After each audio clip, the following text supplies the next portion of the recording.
Welcome to S&S publications. So మనం ఈ సెషన్లో ఈ వారంలోని కొన్ని ముఖ్యమైన కరెంట్ అఫైర్స్ వాటికి సంబంధించిన జనరల్ నాలెడ్జ్ అంశాలను చూద్దాము. సో ఫస్ట్ ఆఫ్ ఆల్ మనకు రైల్వే ప్రొటెక్షన్ ఫోర్స్ రైజింగ్ డేని సెప్టెంబర్ 20వ తేదీన చేస్తూ ఉంటాం. So railway protection rising day అన్నమాట. సో మరి ఈ రైల్వే ప్రొటెక్షన్ ఫోర్స్ రైల్వే భద్రతా దళం అన్నది బ్రిటిష్ పాలనా కాలంలోనే 1872లోనే మనకు ఏర్పాటు అయ్యింది. మరి 1872లో భారతదేశంలో బ్రిటిష్ గవర్నర్ జనరల్గా ఎవరున్నారు అనంటే లార్డ్ మేయో ఉన్నారు. మేయో ఉన్నారు. ఈ లార్డ్ మేయో ఈయన హయాంలోనే భారతదేశంలో మొట్టమొదటిసారిగా జనాభా గణన అనేది చేపట్టారు. అయితే ప్రతి 10 సంవత్సరాలకు ఒకసారి జనగణన చేపట్టాలి అన్న నియమావళి మాత్రం 1881 నుంచి వచ్చింది. అదేవిధంగా భారతదేశంలో హత్యకు గురైన ఏకైక బ్రిటిష్ గవర్నర్ జనరల్ ఎవరు అనంటే లార్డ్ మేయో, రైట్. అదేవిధంగా ఈ రైల్వే ప్రొటెక్షన్ ఫోర్స్ 1872 బ్రిటిష్ పాలనా కాలంలోకి వచ్చింది. ఆ తర్వాత భారతదేశంలో ఒక చట్టం ద్వారా ఇది 1957లో పూర్తి స్థాయిలో ఏర్పాటైందనమాట. సో భారతదేశపు చట్టం అనేది వచ్చేసింది. మరి ఈ 1957 సంవత్సరంలోనే మనకు నాసా అనేది ఏర్పాటైంది. సో అమెరికాకు సంబంధించిన అంతరిక్ష పరిశోధన సంస్థ జూలై 29వ తేదీన ఏర్పాటైంది. ఇదే జూలై 29ని మనము అంతర్జాతీయ పులుల రోజుగా నిర్వహిస్తాం, టైగర్స్ డే అన్నమాట. అండ్ అయితే ఇదే రైల్వే ప్రొటెక్షన్ ఫోర్స్ని 1985లో మనకు సాయుధ బలగాల స్థాయికి తీసుకెళ్లారు. సో పార్లమెంట్ చట్టం చేసింది. పార్లమెంట్ చట్టం ద్వారా ఆర్మ్డ్ ఫోర్సెస్ అమెండ్మెంట్ యాక్ట్ అన్నమాట ఇది.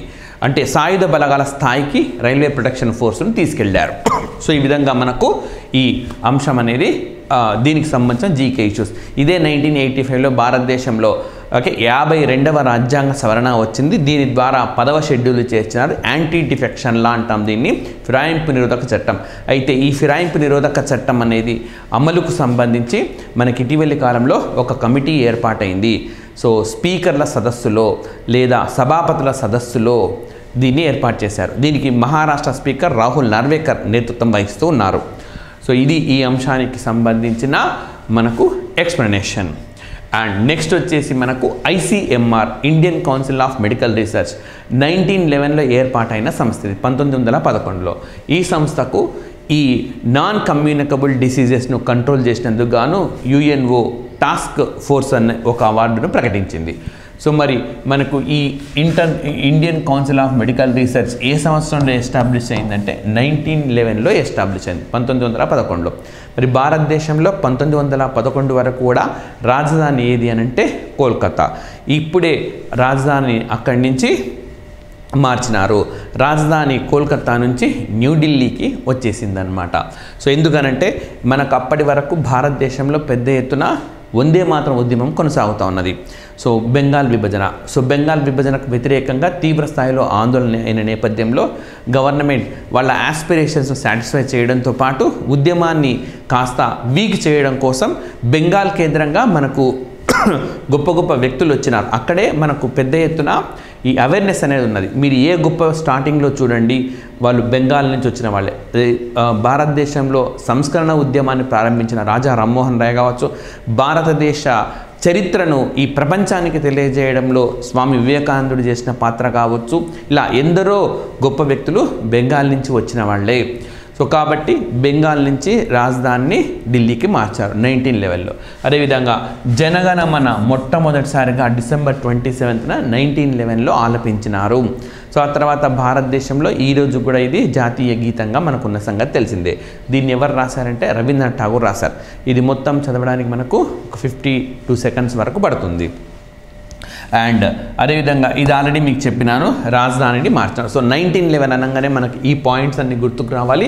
At the same time Indian council of medical research కూడా గుర్తుకు రావాలి, రైట్. అండ్ నెక్స్ట్ వచ్చేసి మనకు ఈ ప్రపంచంలో మొట్టమొదటిసారిగా కుష్టు వ్యాధిని పూర్తిగా లేకుండా చేసిన దేశంగా మనకు జోర్డాన్, సో వెస్ట్ ఏషియాలో ఉంటుంది కదా, పశ్చిమ ఆసియాలో ఉన్న జోర్డాన్ ఒక కొత్త రికార్డును క్రియేట్ చేసింది. మరి జోర్డాన్ క్యాపిటల్ వచ్చేసి అమ్మన్. సో ఇక్కడ మనకు UNRWA ఉంటుంది, పాలస్తీనా శరణార్థులకు సంబంధించిన కార్యాలయం ఇది. సో ఇక్కడే హెడ్ క్వార్టర్ అనేది కలిగి ఉన్నది. అదేవిధంగా మరి భారతదేశంలో ఈ కుష్టు వ్యాధిని లేకుండా చేయడం కోసం మనకు కార్యక్రమాన్ని లేదా ప్రోగ్రామ్ని ఎప్పుడు లాంచ్ చేశారంటే 1983లో లాంచ్ చేశారు. ఇదే 1983లో మనకు FLO ఏర్పాటైంది, ఫిక్కీ లేడీస్ ఆర్గనైజేషన్ ఏర్పాటైంది. మరి ఫిక్కీ ఎప్పుడో ఏర్పాటైందంటే 1927లో ఏర్పాటైంది. ఫిక్కీ అనేది మనకు పరిశ్రమలకు సంబంధించిన సమాఖ్యగా చెప్పుకోవచ్చు. సో ఈ ఫిక్కీ అనేది పురుషోత్తం దాస్ ఠాకూర్ అండ్ బిర్లా వీళ్ళు ఏర్పాటు చేశారు. మహాత్మా గాంధీ సూచన మేరకు వీళ్ళు ఏర్పాటు చేశారు. 1895లో మనకు CII అని చెప్పి ఉంటుంది, కాన్ఫెడరేషన్ ఆఫ్ ఇండియన్ ఇండస్ట్రీ. అయితే ఇందులో బ్రిటిష్ పారిశ్రామికవేత్తలు కూడా ఉండేవారు. ఎక్స్క్లూజివ్గా భారత పారిశ్రామికవేత్తలు కూడా ఉండాలి అని చెప్పి మనకు దీన్ని మహాత్మా గాంధీ గారి సూచన మేరకు ఫిక్కీని ఏర్పాటు చేశారు. దాదాపుగా భారతదేశంలో సైమన్ కమిషన్ జోరు ఉన్న సంవత్సరాలు కూడా అప్పట్లోనే ఉంది అనమాట. ఈ సైమన్ కమిషనే భారతదేశంలో మొట్టమొదటిసారిగా భాష ఆధారంగా రాష్ట్రాన్ని విభజన చేయాలి అని చెప్పి వాళ్ళు అంగీకరించినారు. ఈ విధంగా భారతదేశంలో భాషా ప్రాతిపదికన ఏర్పాటైన తొలి రాష్ట్రంగా ఒరిస్సా నిలిచింది. స్వాతంత్రానికి ముందే 1935లోనే ఒరిస్సా ఉంది. అయితే స్వాతంత్రం తర్వాత మొట్టమొదటి రాష్ట్రం ఏదనంటే ఆంధ్ర రాష్ట్రము. రైట్. సో ఈ విధంగా మనకు ఓకే ఉన్నది. మరి 2005 సంవత్సరంలో ఈ భారతదేశంలో లెప్రసీ గణన చేశారు, మంచి అభివృద్ధి సాధించారు. 1983లో భారత్ చేపట్టిన ఈ ప్రయత్నం ఏదైతే ఉన్నదో అది మంచి ఫలితాలను ఇస్తుంది. ప్రతి 10,000 మందికి ఒక్కరికి మాత్రమే ఈ వ్యాధి సోకుతున్నది. సో పురోగతి అయితే ఉంది, బట్ ఇంకా కృషి చేయాలి అని చెప్పి అనుకుంటున్నారు. సో అప్పుడు లక్ష్యంగా ఎంచుకున్నారు. 2005లోనే MGNRA చట్టం అనేది రూపుదాల్చింది. అమలు అనేది 2006 నుంచి స్టార్ట్ అయింది. సో ఈ MGNREG అనేది ప్రపంచంలోనే అతిపెద్ద నేరుగా లబ్ధిదారులకు డబ్బులు అందించే వ్యవస్థగా చెప్పుకోవచ్చు. మరి ఈ సంవత్సరం 1 జనవరి నుంచి 2024 నుంచి ఈ MGNREG వాళ్ళకి నేరుగా వాళ్ళ అకౌంట్లో డబ్బులు జమ చేస్తున్నారు జామ్ ఆధారంగా, జన్ధన్ ఆధార్ మొబైల్.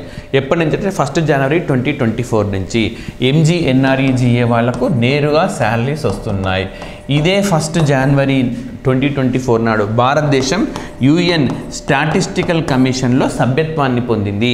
ఇదే 1 జనవరి 2024న హిమాచల్ ప్రదేశ్ రాష్ట్రము పెట్రోల్ డీజిల్ కార్లను కొనడాన్ని పూర్తిగా నిలిపివేసింది. పెట్రోల్ డీజిల్ కార్లను కొనడం లేదు. ఇదే 1 జనవరి 2024న అస్సాం రాష్ట్ర ప్రభుత్వం 100 ఎలక్ట్రిక్ బస్సులను పబ్లిక్ ట్రాన్స్పోర్ట్లో ప్రవేశపెట్టింది. సో ఇక్కడ ఈ పాయింట్ను ఒకసారి మళ్ళీ గుర్తు చేస్తున్నాను. హిమాచల్ ప్రదేశ్ ఏం చేసిందంటే పెట్రోల్ డీజిల్ కార్ల కొనుగోలును 1 జనవరి 2024 నుంచి నిలిపేసింది. ఎలక్ట్రిక్ కార్లనే కొంటుంది గవర్నమెంట్ పర్పస్ కోసం. అయితే 2030 నాటికి గవర్నమెంట్లో ఉండే ప్రతి వెహికల్ ఇంక్లూడింగ్ CM కాన్వాయ్ అన్ని ఎలక్ట్రిక్ వెహికల్స్ కావాలని చెప్పి తీర్మానాన్ని ప్రవేశపెట్టిన నిర్ణయం తీసుకున్న క్యాబినెట్ లేదా రాష్ట్రం ఏదంటే ఉత్తరప్రదేశ్ రాష్ట్రము. రైట్. సో ఈ ఒక్క మనకు అంశం నుంచి ఇవన్నీ కూడా కంపల్సరీగా గుర్తుపెట్టుకోండి. అండ్ నెక్స్ట్ వచ్చేసి ఇండియన్ కోస్ట్ గార్డ్. సో భారత తీర రక్షక దళం అనేది మనకు ఈ మెరైన్ కన్జర్వేషన్ కోసం వివిధ వ్యవస్థలతోటి ఒప్పందంలోకి ఎంటర్ అయింది. సో ఈ సందర్భంగా ఇండియన్ కోస్ట్ గార్డ్ అనేది మనకు వార్తల్లోకి వచ్చింది. మరి భారతదేశంలో ఇండియన్ కోస్ట్ గార్డ్ 1 ఫిబ్రవరి 1977న ప్రవేశపెట్టినారు. 1977. సో 1977లోనే భారతదేశంలో జనతా ప్రభుత్వం అనేది ఏర్పాటైంది. అప్పటిదాకా అధికారంలో ఉన్న కాంగ్రెస్ అధికారాన్ని కోల్పోయింది. సో భారతదేశంలో స్వాతంత్రం వచ్చిన నాటి నుంచి కూడా కాంగ్రెస్ అధికారంలో ఉన్నది. మొదటిసారిగా అధికారాన్ని కోల్పోయిన సందర్భం అది. మొరార్జీ దేశాయ్ నేతృత్వంలో జనతా ప్రభుత్వం అధికారంలోకి వచ్చింది. అందులో బీజేపీ అంటే అప్పుడు జనసంఘ్ రూపంలో ఉండింది, కమ్యూనిస్టులు అందరూ కూడా భాగంగా ఉన్నారు. అంటే కమ్యూనిస్టులు జనసంఘులు కలిసిన మొదటి సందర్భం అది. ఇంకా తర్వాత వాళ్ళు ఎప్పుడు కూడా కలవలేదు. ఐడియాలజికల్ డిఫరెన్సెస్ అనేవి వాళ్ళ ఉన్నాయి కాబట్టి. అయితే ఎక్కువ కాలం నిలవలేదు మొరార్జీ దేశాయ్ ప్రభుత్వం. భారతదేశంలో అతి ఎక్కువ సార్లు బడ్జెట్ను ప్రవేశపెట్టిన ఘనత ఎవరికి దక్కుతుందంటే మొరార్జీ దేశాయ్కి దక్కుతుంది. 4 సార్లు తన తన బర్త్డే సందర్భంగా ప్రవేశపెట్టారు. ఆయన ఫిబ్రవరి 20th ఆయన బర్త్డే, అది 4 సంవత్సరాలకు ఒకసారి వస్తుంది, అప్పుడు కూడా బడ్జెట్ను ప్రవేశపెట్టారు. రైట్. భారతదేశంలో అతి ఎక్కువ సార్లు బడ్జెట్ను ప్రవేశపెట్టిన మహిళ ఎవరంటే ప్రస్తుతం ఉన్న ఆర్థిక మంత్రి నిర్మలా సీతారామన్ గారు. ఈ విధంగా 1977లో మొరార్జీ దేశాయ్ ఎక్కువ కాలం లేరు, ఆ తర్వాత చరణ్ సింగ్ ఆయన ప్రధాని అయ్యారు. ప్రధానమంత్రి హోదాలో ఒక్కసారి కూడా పార్లమెంట్లోకి అడుగు పెట్టలేదు చరణ్ సింగ్ గారు. సో ప్రధాని హోదాలో ఆ తర్వాత ఆయన రాజీనామా చేశారు. ఈ ఏడాది ఆయనకి భారతరత్న అవార్డు దక్కింది. Okay. So L K Advani, P V Narasimha Rao, M S Swaminathan, అదేవిధంగా కర్పూరి ఠాగూర్ వీళ్ళందరికీ ఈ ఏడాది భారతరత్న అవార్డు అనేది దక్కింది. మరి ఐజీసీ మనకు ఇండియన్ కోస్ట్ గార్డ్ అనేది 1977లో ఏర్పాటు అయినప్పటికీ మనకు 18th August 1978 నాడు చట్టం చేశారనమాట. రైట్. సో ఈ విధంగా భారత తీర రక్షక దళ చట్టం అనేది వచ్చింది. మరి దీన్ని ఏర్పాటు చేయాలని సూచించిన కమిటీ రుస్తాంజీ కమిటీ. మరి రుస్తాంజీ కమిటీ ఏర్పాటును సూచించింది నాగ్ చౌదరి కమిటీ. అంటే నాగ్ చౌదరి కమిటీ ఫస్ట్ వేశారు. ఆయన ఏమన్నాడు, తీర రక్షక దళాన్ని ఒకటి ఏర్పాటు చేయండి, ఈ తీర రక్షక దళం కమిటీ సూచన మేరకు ఏ విధంగా దాన్ని గవర్నెన్స్ ఉండాలో సూచనలు తీసుకోవాలని చెప్పారు. సో నాగ్ చౌదరి సూచన మేరకు రుస్తాంజీ కమిటీ ఏర్పాటైంది. ఈ నాగ్ చౌదరి ప్రముఖ న్యూక్లియర్ సైంటిస్ట్ అనమాట. భారతదేశంలో మొట్టమొదటిసారిగా అణ్వాయుధాలను 1974లో చేశారు, ఆపరేషన్ బుద్ధా పేరుతోటి. అందులో కీలక పాత్ర పోషించిన వారు ఈయన కూడా ఉన్నారు. రైట్. సో మరి అదేవిధంగా ఈ నాగ్ చౌదరి కమిటీ సూచన మేరకే ప్రాజెక్ట్ వేలియంట్ కూడా భారతదేశంలో అమలైంది. ప్రాజెక్ట్ వేలియంట్ అంటే ఏంటి? ప్రాజెక్ట్ వేలియంట్ అనంటే right inter continental ballistic missiles develop చేయడం, అంతర్ఖండ బ్యాలిస్టిక్ క్షిపణుల తయారీ ప్రాజెక్టే ప్రాజెక్ట్ వేలియంట్. ప్రాజెక్ట్ వేలియంట్ను స్టార్ట్ చేయాలని చెప్పింది నాగ్ చౌదరి రికమెండేషనే. రైట్. సో ఇది 1972లో ఇనిషియేట్ అయింది. 1972లో సిమ్లా ఒప్పందం అనేది కుదిరింది భారత్కి పాకిస్తాన్కి మధ్య. ఈ సిమ్లా ఒప్పందంలోనే లైన్ ఆఫ్ కంట్రోల్ అంటే నియంత్రణ రేఖను రెండు దేశాలు కూడా గుర్తించినాయి. ఓకే. సో ఇది మనకు 1972లో జరిగిన సంఘటన. నెక్స్ట్ వచ్చేసి మనకి సింధు నాగరికతను గుర్తించి 100 సంవత్సరాలు అయింది. గుర్తించి కాదు, అధికారికంగా ప్రకటన చేశారు. సింధు నాగరికత అనేది ఒక గొప్ప నాగరికత అనేది ఈ సింధు నది ఒడ్డున విలసిల్లింది అని చెప్పి మనకు అధికారిక ప్రకటన వచ్చింది సెప్టెంబర్ 20, 1972. సెప్టెంబర్ 20, 1924 ఈ సంవత్సరంలో ఈ డేట్ అంటే ప్రకటన వచ్చింది. అంటే ఈ సంవత్సరం సెప్టెంబర్ 20 తోటి 100 years పూర్తయింది ప్రకటన వచ్చి. మరి అప్పుడు ప్రకటన చేసింది ఎవరంటే సర్జాన్ మార్షల్. ఆయన ఎవరు అని అంటే ఆర్కియాలజికల్ సర్వే ఆఫ్ ఇండియాకు అప్పుడు ఆయన నేతృత్వం వహిస్తున్నారు. ఈ ఆర్కియాలజికల్ సర్వే ఆఫ్ ఇండియా 1861లో మనకు ఏర్పాటు అయ్యింది. రైట్. సో కరెక్ట్గా 100 సంవత్సరాల తర్వాత 1961లో ఎన్సీఈఆర్టీ అనేది ఏర్పాటైంది. రైట్. అండ్ మరి ఈ సింధు నాగరికతకు సంబంధించి మనకు పూర్తిగా ఉత్తరాన ఉన్న నార్థరన్ బార్డర్ ఏదంటే మండా. రైట్. దక్షిణాన దైమదాబాద్ మహారాష్ట్రలో ఉంటుంది. దైమదాబాద్. వెస్ట్రన్లో సుట్కా జెండర్. ఈస్ట్లో మనకు ఆలంగీర్పూర్, ఇది ఉత్తరప్రదేశ్లో ఉంటుంది. సో ఈ విధంగా తన సమకాలీన నాగరికతల్లో ఏది కూడా ఇంత విశాలమైంది లేదు. రైట్. అంత గొప్పదన్నమాట సింధు నాగరికత. అటు మెసపటోమియా నాగరికత కానీ ఈజిప్ట్ నాగరికత కానీ ఇంత వైశాల్యంలో లేదు. మెసపటోమియా అంటే 2 నదుల మధ్య ఉన్న ప్లేస్ అని అర్థం. మరి ఓకే యూఫ్రేట్స్, టైగ్రిస్ ఈ 2 నదుల మధ్య విలసిల్లిందే మెసపటోమియా నాగరికత. మెసపటోమియా ప్రజలు ఈ సింధు నాగరికత ప్రజలను మెలుహా అని వ్యవహరించినారు. సో మెసపటోమియాలో మనకు ఉమ్మా అనే ప్రాంతం వద్ద సింధు నాగరికత ప్రజలు తయారు చేసిన వస్త్రం అనేది లభించింది. సో ప్రాబబ్లీ 2 దేశాల మధ్య వాణిజ్య సంబంధాలు ఉన్నాయని చెప్పడానికి ఇదొక ఉదాహరణగా చెప్పుకోవచ్చు. అండ్ మరి ఈ నాగరికత మొట్టమొదటిసారిగా హరప్పాలో బయలుపడింది కాబట్టి దీన్ని హరప్పా నాగరికత అని కూడా అంటారు. వీళ్ళు ఎక్కువగా కంచును ఉపయోగించినారు. కాన్సేమో అంటాం కదా, బ్రాంజ్, కాబట్టి దీన్ని కాన్సేపు నాగరికత, బ్రాంజ్ ఏజ్ సివిలైజేషన్ అని కూడా అంటారు. అయితే వీళ్ళ లిపి ఉన్నది, వీళ్ళ లిపి చిత్రలిపి అన్నమాట. సో వీళ్ళు ఓకే ఈ విధంగా కుడి నుంచి ఎడమకు రాసి మళ్ళీ ఎడమ నుంచి కుడికి రాస్తారు. సో ఇలా రాయడాన్ని బోస్ట్రోఫెడస్ అంటారు. సో ఈ తరహా లిపి వీళ్లకు ఉండింది, చిత్రలిపి అనేది వీళ్ళకు ఉండినది. అయితే వీళ్ళ లిపిని ఇప్పటిదాకా అర్థం చేసుకోలేకపోయినాం. అందుకే వీళ్ళది చారిత్రక సంధియుగము అని అంటారు, ప్రోటో హిస్టరీ ఆఫ్ ఇండియా అంటారు. సో సింధు నాగరికతను సింధు నాగరికత అంటారు. సరస్వతి నది ఒడ్డున కూడా నగరాలు ఉన్నాయి కాబట్టి సింధు సరస్వతి నాగరికత అని అంటారు. హరప్పా మొట్టమొదటి బయలుపడిన నగరం కాబట్టి హరప్పా నాగరికత అని అంటారు. అదేవిధంగా వీళ్ళ లిపి అర్థం కాలేదు కాబట్టి ప్రోటో హిస్టరీ అంటారు, లేదా చారిత్రక సంధియుగము అని కూడా అంటారనమాట. ఈ విధంగా సింధు నాగరికత అనేది మనకు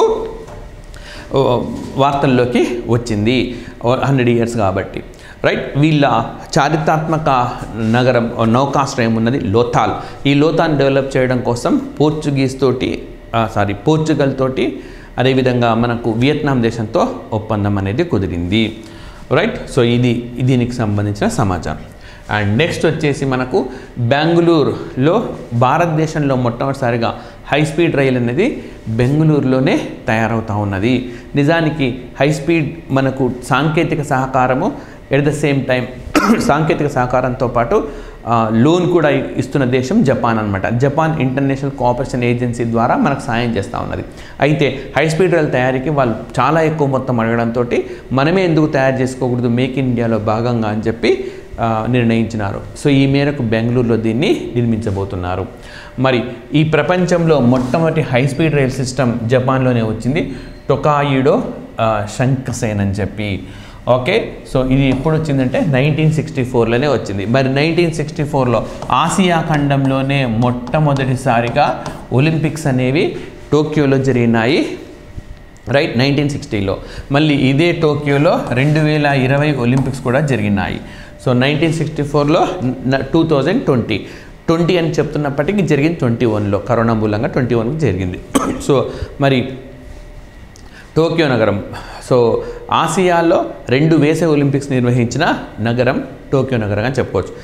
ఒక సమ్మర్, ఒక వింటర్, వేసవి అండ్ శీతాకాల ఒలింపిక్స్ నిర్వహించినది ఈ నగరం ఏది అంటే బీజింగ్. సో ఈ ప్రపంచంలో అటు సమ్మర్ ఇటు వింటర్ ఒలింపిక్స్ నిర్వహించిన ఏకైక నగరం మనకు ఈ బీజింగ్ నగరమే, రైట్. 2020 ఒలింపిక్స్లో భారతదేశానికి ఒక బంగారు పథకం వచ్చింది, నీరజ్ చోప్రా సాధించినారు.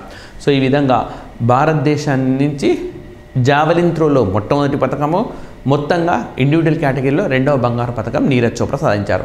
ఆగస్టు 7న సాధించారు కాబట్టి ప్రతి సంవత్సరం ఆగస్టు 7వ తేదీన మనకు జావెలిన్ త్రో డే అని చెప్పి కూడా చేస్తారనమాట.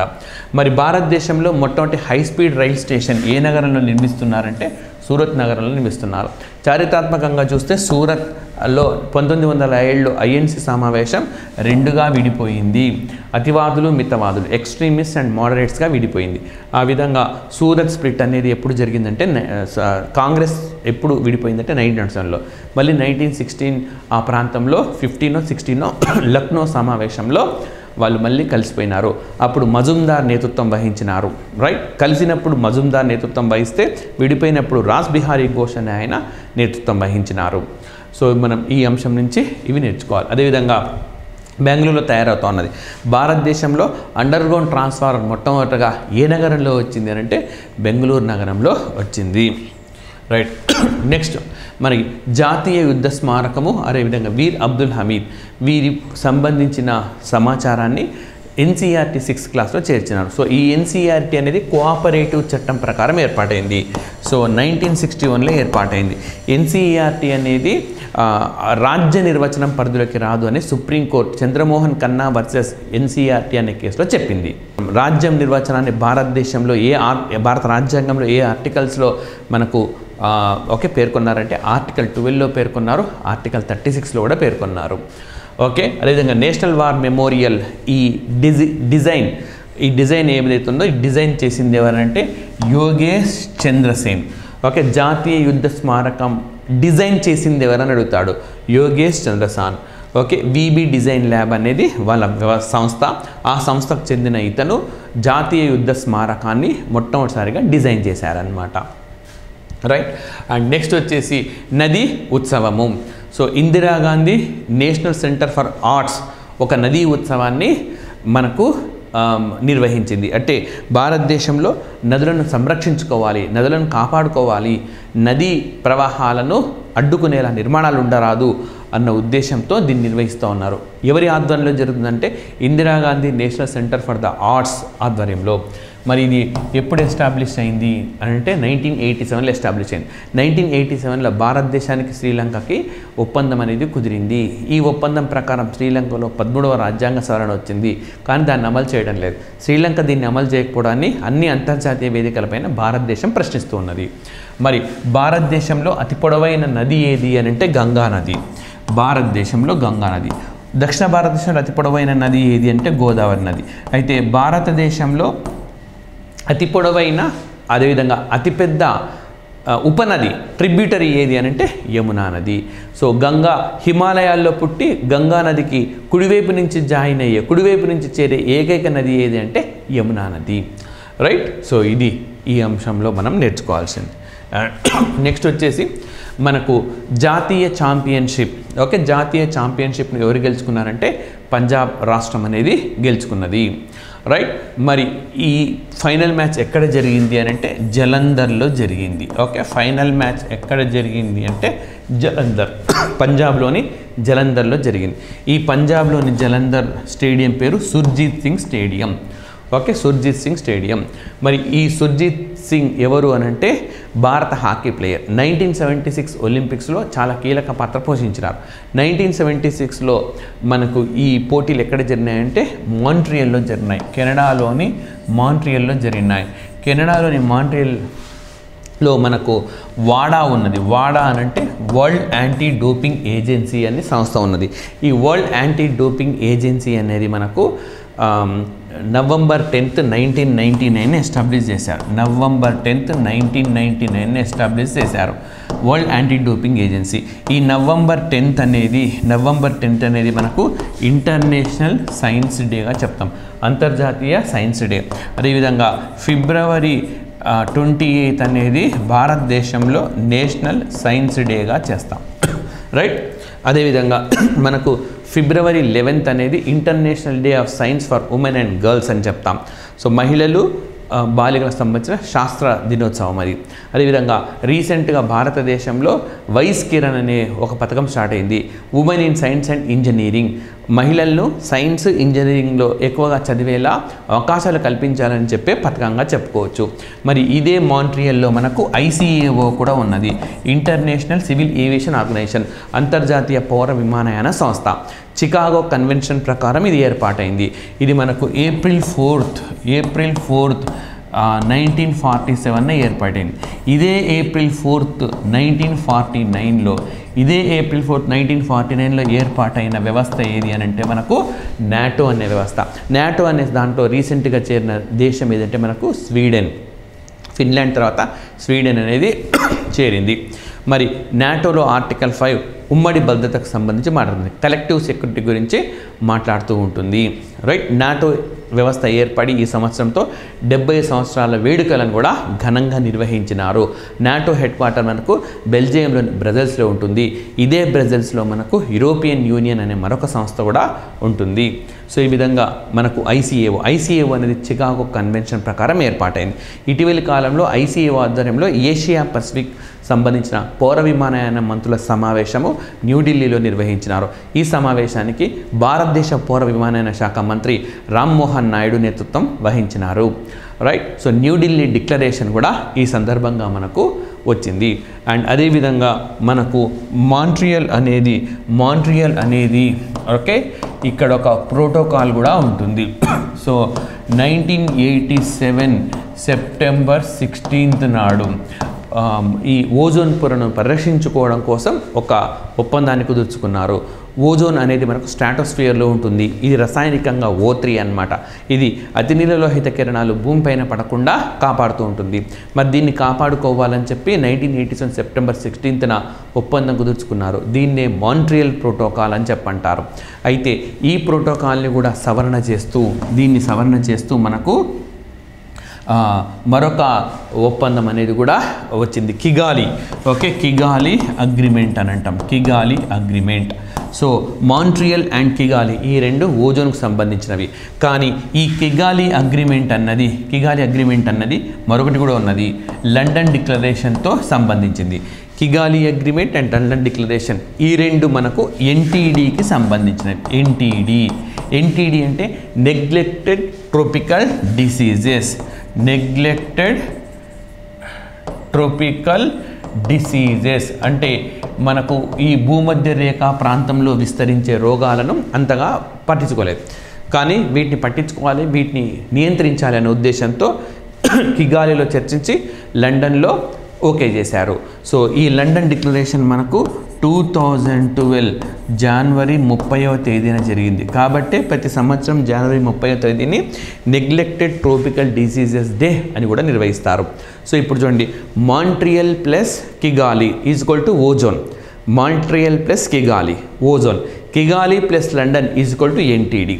ఇవి ఒకటేసారి మనం అన్ని గుర్తుపెట్టుకోవాలి. సో ప్రతి సంవత్సరం సెప్టెంబర్ 16వ తేదీని ప్రపంచ ఓజోన్ డేగా చేస్తాము. సెప్టెంబర్ 16th అనేది వరల్డ్ ఓజోన్ డేగా చేస్తాం. అక్టోబర్ 16th వరల్డ్ ఫుడ్ డేగా చేస్తాం. November 16th national press freedom డేగా చేస్తాం. డిసెంబర్ 16th విజయ్ దివస్గా చేస్తాం. జనవరి 16th స్టార్టప్ డేగా చేస్తాం. మార్చ్ 16th నేషనల్ వ్యాక్సినేషన్ డేగా చేస్తూ ఉంటాము. ఓకే, సో ఇది మనకు అంశం. అండ్ నెక్స్ట్ వచ్చేసి మనకు కామన్వెల్త్ గేమ్స్ 2026లో కామన్వెల్త్ గేమ్స్ ఎక్కడంటే గ్లాస్గోలో జరగబోతున్నాయి. రైట్, సో మరి మొట్టమొదటి కామన్వెల్త్ గేమ్స్ మనకి ఎక్కడ జరిగినాయంటే కెనడాలోని ఒంటారియోలో జరిగినాయి. మరి భారతదేశంలో ఈ కామన్వెల్త్ గేమ్స్ 2011 జరిగినాయి. ఇదే 2011లో భారతదేశము వరల్డ్ కప్ను కూడా గెలుచుకున్న సంగతి మీకు తెలిసిందే. అదేవిధంగా ఈ ఆసియా ఖండంలో కామన్వెల్త్ గేమ్స్ నిర్వహించిన నగరాల్లో మన భారతదేశం న్యూఢిల్లీతో పాటు మనకు మలేషియాలోని కౌలాలంపూర్ కూడా ఉన్నది. ఓకే, మలేషియాలోని కౌలాలంపూర్లో కూడా నిర్వహించినారు.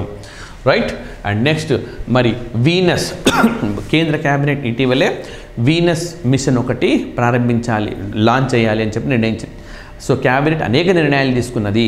చంద్రయాన్ 4కు అనుమతి ఇచ్చింది. భారతదేశమే కొత్త స్పేస్ స్టేషన్ నిర్మించడం ఓకే అదొక క్యాబినెట్ తీర్మానించింది. At the same time reusable launch vehicles, next generation launch vehicles కూడా కేంద్ర క్యాబినెట్ అనుమతించింది. అందులో వీనస్ ఆర్బిటార్ మిషన్ అన్నమాట, శుక్రగ్రహానికి సంబంధించింది. మరి సూర్యుడి నుంచి దూరం పరంగా చూస్తే 2వ స్థానంలో ఉంటుంది.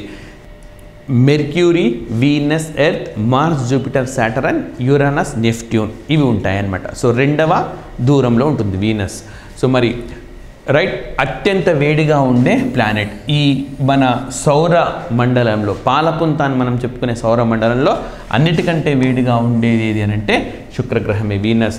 అదేవిధంగా మనకు ఈ సోలార్ సిస్టంలో ఎలాంటి ఉపగ్రహం లేని, సో మన భూమికి ఉపగ్రహం ఏది చంద్రుడు, అయితే వీనస్కు ఎలాంటి ఉపగ్రహం అనేది లేదు. సో అలా 2 ఉన్నాయి, అందులో వీనస్ మాత్రమే ఒకటిగా ఉన్నాయి. నెక్స్ట్ మనకు యునెస్కో ఇటీవలి కాలంలో న్యూఢిల్లీలో ఒక చర్చ జరిగింది. సో ఏంటంటే డోపింగ్, క్రీడల్లో డోపింగ్ అనేది జరగకూడదు. సో క్రీడల్లో ఎట్టి పరిస్థితుల్లో డోపింగ్ జరగకూడదు. దీనికి సంబంధించిన సమావేశాలు నిర్వహిస్తున్నారు. రెండవ సమావేశం మనకు న్యూఢిల్లీలో ఇటీవల నిర్వహించారు, సెప్టెంబర్లో నిర్వహించినారు. మరి డోపింగ్ జరగకుండా మనకు ఎప్పుడు ఒప్పందం కుదిరింది యునెస్కో ఆధ్వర్యంలో అంటే 2005లో ఒప్పందం కుదిరింది. మరి వాడా అంటే వరల్డ్ యాంటీ డోపింగ్ ఏజెన్సీ కెనడాలోని మాంట్రియల్లో, ఇది ఈరోజే డిస్కస్ చేసినాను పెద్ద ఎత్తున. మరి వాడాను 10th November 1990 ఎస్టాబ్లిష్ చేశారు. సో అది కూడా పెద్ద ఎత్తుననే నేను చర్చించడం జరిగింది. రైట్, అదేవిధంగా మనకు ఇంటర్నేషనల్ క్రికెట్ కౌన్సిల్ వాళ్ళు ప్రైజ్ మనీ మహిళలకు పురుషులకు ప్రైజ్ ఈ క్యాష్ అనేది సమానంగా ఇస్తాం. ఈ లింగ వివక్ష అనేది ఉండకూడదు, లింగ వివక్షకు మేము ఎట్టి పరిస్థితుల్లో తావివ్వము అని చెప్పి వాళ్ళు ఒక నిర్ణయం తీసుకున్నారు. అత్యంత కీలకమైన నిర్ణయం తీసుకున్నారని చెప్పుకోవచ్చు. మరి ఈ తరహా నిర్ణయం పురుష మహిళా క్రికెటర్లకు సమాన క్యాష్ ప్రైజ్ను ప్రకటించిన తొలి దేశం ప్రపంచంలో ఏది అంటే న్యూజిలాండ్. న్యూజిలాండ్ దేశము. అదేవిధంగా 2వ దేశం ఏదంటే ఇండియా. 3వ దేశం ఏది అని అంటే సౌత్ ఆఫ్రికా. రైట్, ఇదే న్యూజిలాండ్ మనకు 1893లో మహిళలకు మొట్టమొదటిసారిగా ఓటు హక్కును కల్పించింది.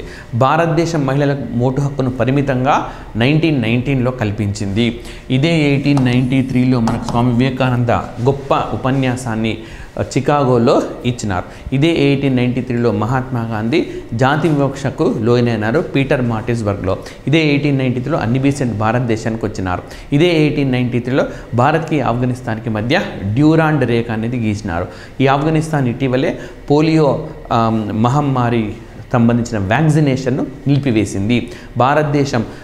భారతదేశంలో పోలియో అనేది 2011లోనే పూర్తి స్థాయిలో ముగిసింది. ప్రకటన 2014లో వచ్చింది. మరి భారతదేశంలో ఇటీవలే వ్యాక్సిన్ ఇండ్యూస్డ్ పోలియో మేఘాలయ రాష్ట్రంలో కనిపించింది.